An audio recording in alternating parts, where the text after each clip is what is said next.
Today's episode of Children of Heroes brought us to Chichester, about 2.5 hours south of London, where we interviewed Mr. Paul Vladimír Kopeček, son of Flight Officer Vladimír Julius Kopeček.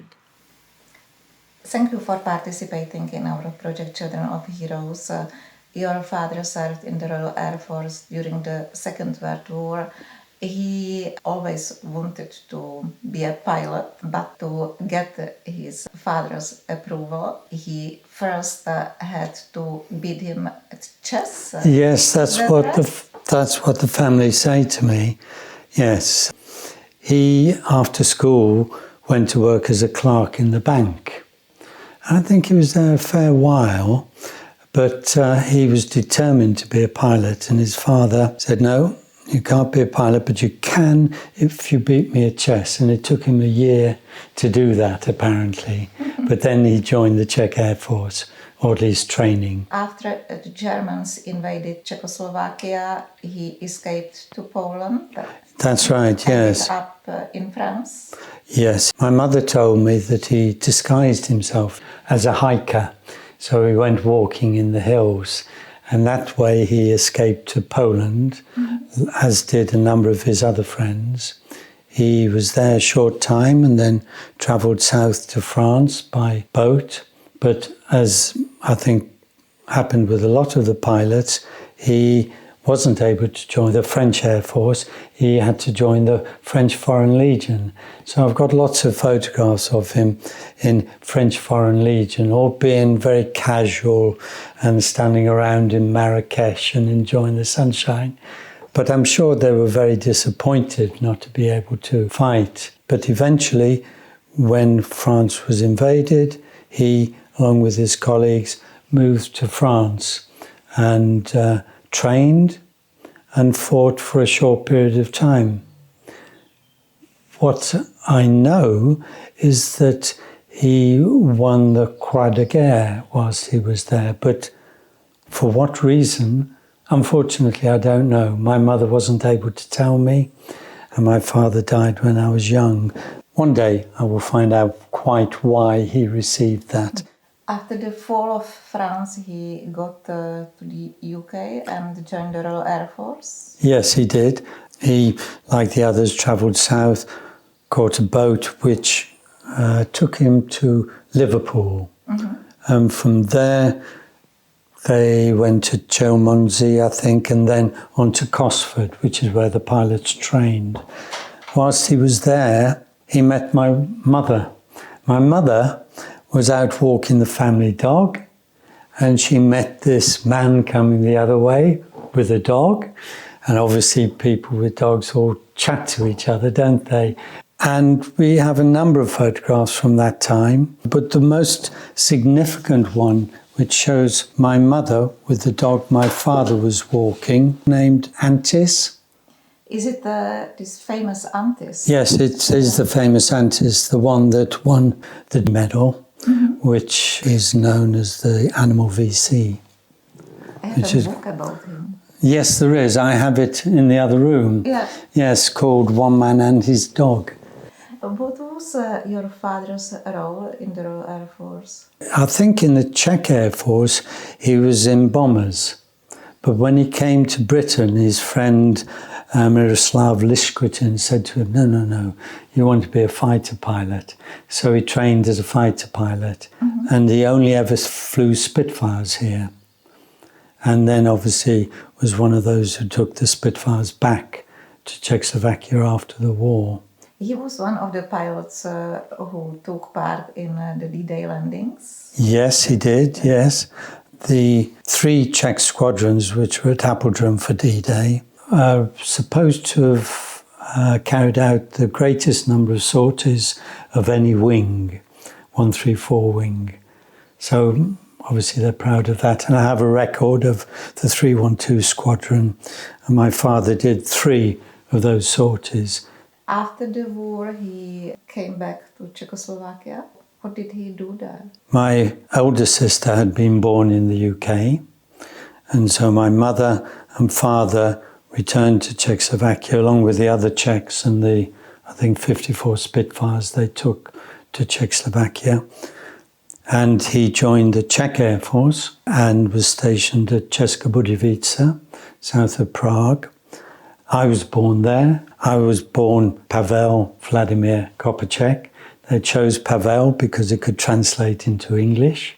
Before I was born, my father had a serious flying accident and was close to death, from what I can understand. But he recovered and he returned to flying. But as you know, the communist regime that came into play persecuted those people with links to the West. And in 1948, 2 years after I was born, my mother and the other English wives said, "We can't live here. This is not good. We're going back to the UK." And so she took me and my elder sister, she was pregnant at the time, and went to the UK. A short while later, my father, along with a number of colleagues, 7 other colleagues, borrowed a plane. I have an article here. They made the front page of the Daily Mail. But when they left Czechoslovakia, they flew first to Germany and they stopped at an American Air Force base. And they were told, "We can't accept you. You have to go back to Czechoslovakia." Then somebody came along and said, "You must take the plane back, but the UK's over there," sort of thing. So they flew to Manston in Kent, and that's the photograph that was taken at the time. Can you recognize your father? That's difficult, but I guess that's him there, because he always tended to dress and act nonchalantly, slightly different to the others, and it's got his build. I didn't show you earlier that photograph of my father getting out of his Spitfire. That's at Appledrum, getting out of his Spitfire on D+1. And that actually features in this book, which was written by Zdeněk Hurst, which you may know, I don't know. Sorry. And you get him as the frontispiece, which is very flattering. What did he do after returning in England? He wanted to get back in the RAF, but at first he was treated as a refugee, an immigrant, and he had to work in a nursery as a guard for a short period of time, but then he was accepted back into the RAF. He was an instructor for pilots, and so he flew Spitfires, helicopters, jet engines. He was even flying Canberra shortly before his death. But mostly, I think he flew Meteors. That's my father there. There seem to be a lot of these photographs of him with Meteors. That's on a renewal course, I presume, to update him on the latest Meteor that he was flying there. That article is about my father's death. He again made the front page of the newspaper, and the article's all about the death of my father, because he suffered what they call the bends for divers, decompression sickness, whilst he was flying, fortunately, with another pilot, a trainee pilot. Normally, there were unexplained crashes in jet planes, but on this occasion, the plane got back to base. My father died following the experience, but they were able to identify why certain pilots died flying jet aircraft. You have devoted your life to art. Yes, you might say that way. Well, I studied fine art at university for 4 years. I'm not quite sure what my father would have made of that at all. My mother wasn't terribly pleased initially, but she accepted it. I think she had images of art students as being rebellious and difficult. So 4 years of that, and then I was married. We had a son. I needed to earn.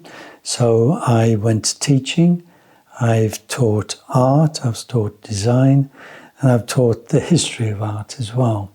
I've particularly enjoyed the history of art and design, and that's why I now do artwork which is both a combination of fine art and functional art. My tables that I do here. The tables carry with them references to different cultures. The tables that I'm working on at the moment, the two of them, have patterning that comes from moderatisk or blueprint, a fabric from Czech Republic, which has been quite difficult to paint because the indigo blue has to be really deep in colour. As a painter, if you go to any artist's studio, there are layers of canvases they've painted over the years, just filling up the space. And I thought, no, I'm not going to do that. I'm going to do something which takes a long time to do, which is difficult to do, and which, when it's finished, somebody will say, oh, I can use it as a table. So they won't throw it away when I'm gone. Also, there are only a few of them, so that they can be sold or they can be distributed amongst the family as sort of reminders that I once existed as well. You have also dedicated your life to studying the history of Czechoslovak pilots. You have written several books, you give lectures. I haven't written any books, but I've written 2 articles which are on the Free Czechoslovak Air Force Association website. One about Apeldoorn and D-Day, one a biography of my father.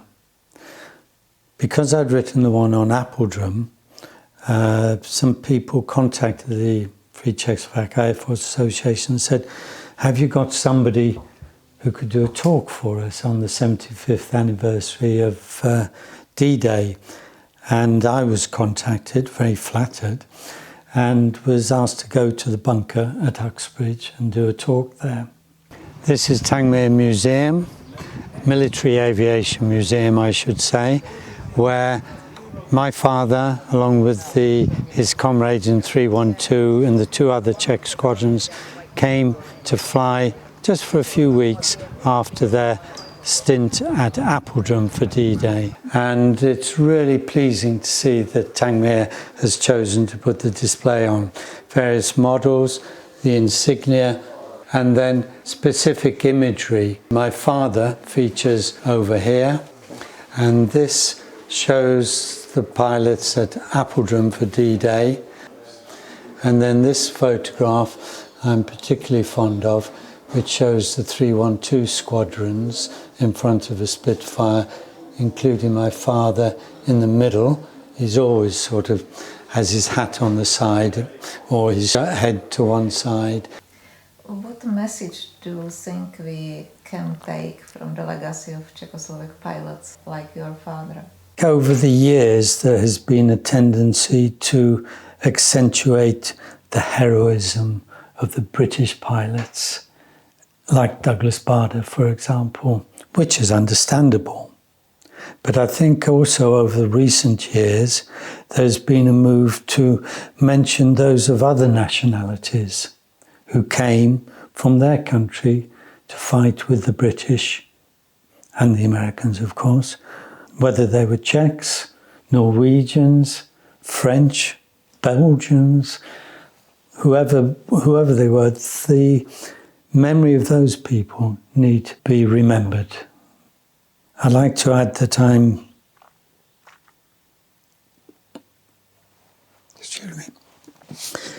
proud of my Czech heritage. Very proud.